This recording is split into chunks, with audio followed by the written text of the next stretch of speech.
Okay, here is the study guide video for Ags2 Module 2 Part 2 review.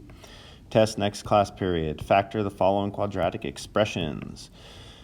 Okay, so before we just get into the straight up way how to do it, let's remember how this works with tiles.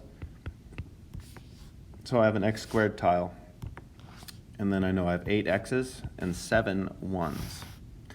So the way that we've learned to do it is we draw an x, and in the top we go a times c. So 1 times 7, which is 7. In the future, that number is not going to be a 1, it's going to be a 2 or a 3 or something like that. For this unit, you could just say, okay, well, c goes in the top, because if it's 1, 1 times whatever c is going to be c. So you could just put c in the top and then b in the bottom, and then you ask yourself, well, what multiplies to 7? So the top is multiply, the bottom is add. What multiplies to 7 and then adds to 8? And that would be 7 and 1. And what this does is this tells us how to distribute the x's. So that tells me that there's 7 of them here.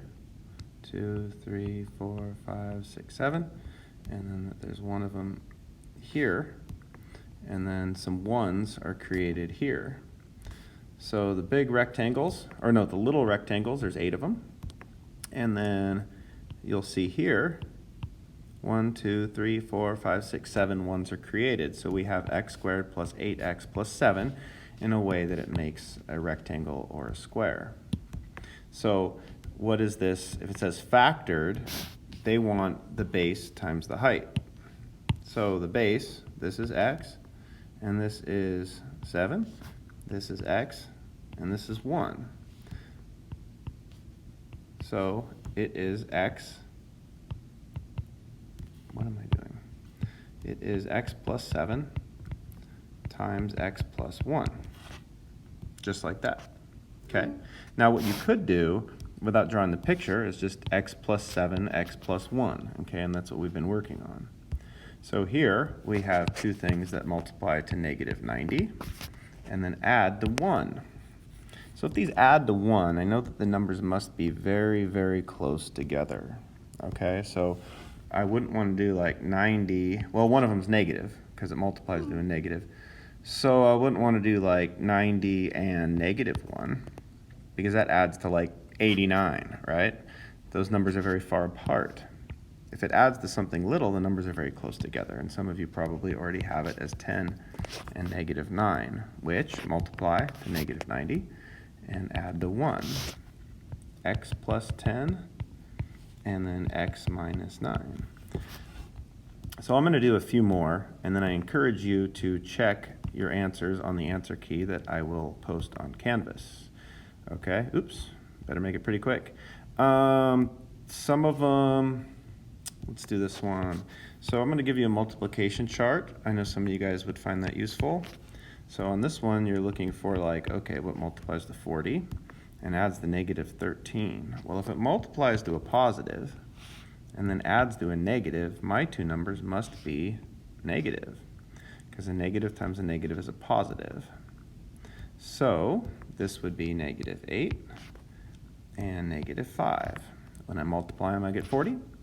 When I add them, I get negative 13, and then it's x minus 8 and x minus 5. Okay, so for 4, I have negative 100 and then 99. This is a big number. So that means if it's a big number, my numbers are pretty far apart. Far apart as in 100 and negative 1. Multiplies to negative 100. And adds to 99, x plus 100, and then x minus 1.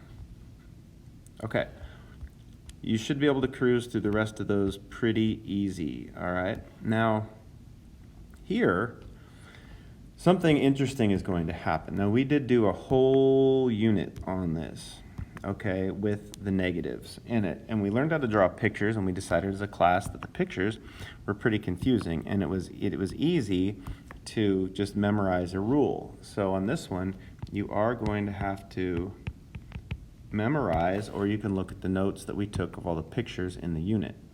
So what we decided as a class is that this is going to factor down to some kind of base times height, just like the other ones. But you'll notice there's a b term missing in the middle, and that's okay. So when you have this with 2, and this is subtraction,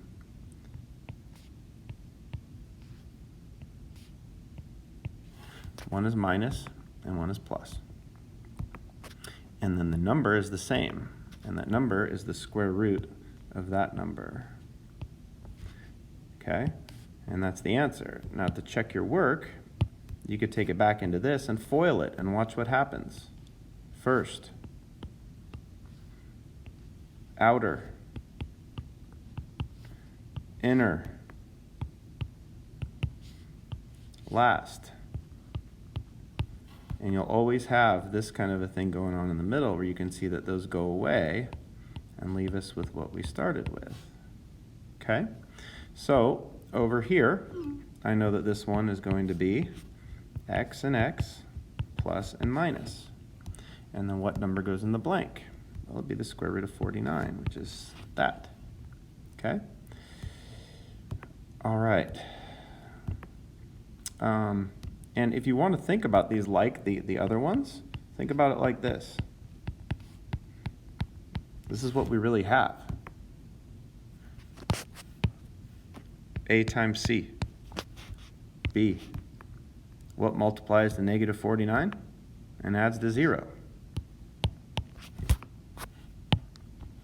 So I suppose you could do them that way if you want to. All right? Do the rest of these on your own and check the answer key, and that is it for page 1.